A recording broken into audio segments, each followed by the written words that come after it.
നവീകരണ കാലഘട്ടത്തിൽ സഭയിലെ ജനങ്ങൾ ഒന്നടങ്കം പറയുമായിരുന്നു, യേശുവാണ് എൻ്റെ കർത്താവ്, രക്ഷിതാവ്, എൻ്റെ ദൈവം, എല്ലാം യേശു.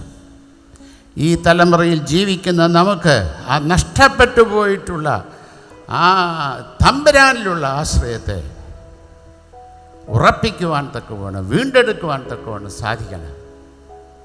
എനിക്ക് നിങ്ങളെക്കുറിച്ചുള്ള സ്വപ്നം അതുതന്നെയാണ്. ഒറ്റാൾ പോലും, ഒരു മനുഷ്യൻ പോലും, ആര് പറഞ്ഞാലും പറയാൻ സാധിക്കണം, യേശുവാണ് നിയന്ത്രിക്കുന്നത്, എൻ്റെ തമ്പുരാനാണ് നിയന്ത്രിക്കുന്നത്.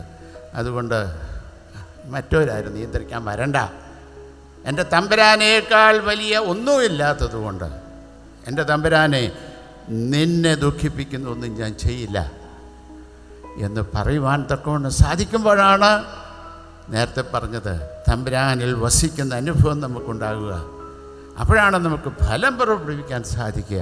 അപ്പോഴാണ് നമ്മിലൂടെ ദൈവനാമം മഹത്വപ്പെടുവാൻ തക്കവണ്ണം ഇടയായിത്തീരുക.